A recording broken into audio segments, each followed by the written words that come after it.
العروس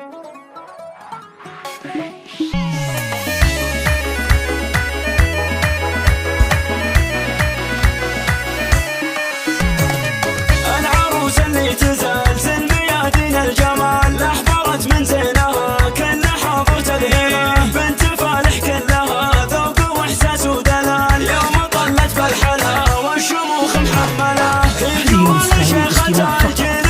يا الغزال، الجمال الله عليها تراها الاولى، تكسب الاعجاب في كل وقت وكل حال، في حلاها ينتهي الوصف وتبدا الاسئله، في حلاها ينتهي الوصف وتبدا الاسئله، الجواهر تجتمع كل آية الجمال، حاشا ما في مثلها زين ربي كمله، حاشا ما في مثلها زين ربي كمله، الحلا من راسها لين ما طه خيال، والمزايا بحسنها معجزات منزله، الفخر والعز بجذورها اصل الخصال، والمكارم في جواهر تفوق الامثله، بنت فالح راعي الجود وعلوم الرجال، ابو عبد الله تربع بعرش المرجله، الجمايل عادته والوفا له راس مال، راعي الجزله تعال القدر والمنزله، راعي الجزله تعال القدر والمنزله، والله نوره وريثت كل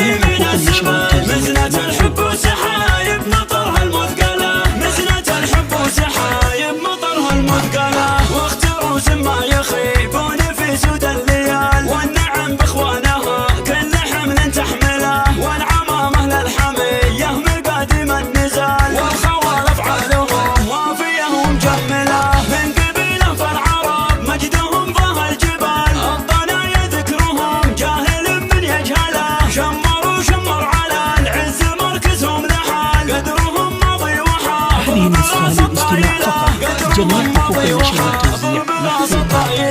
العروس اللي تزلزل ميادين الجمال، احضرت من زينها كل حاضر تذهيله، بنت فالح كلها ذوق واحساس ودلال، يوم طلت بالحلا والشموخ محمله، يجون شيختها الجيل يا الغزال، الجمال الله عليها تراها الاولى، تكسب الاعجاب في كل وقت وكل حال، في حلاها ينتهي الوصف وتبدا الاسئله، في حلاها ينتهي الوصف وتبدا الاسئله، الجواهر تجتمع كل آية الجمال، حاشا ما في مثلها زين ربي كمله، حاشا ما في مثلها زين ربي كمله، الحلا من راسها لين ما طه خيال، والمزايا بحسنها معجزات منزله، الفخر والعز بجذورها اصل الخصال، والمكارم في جواهر تفوق الامثله،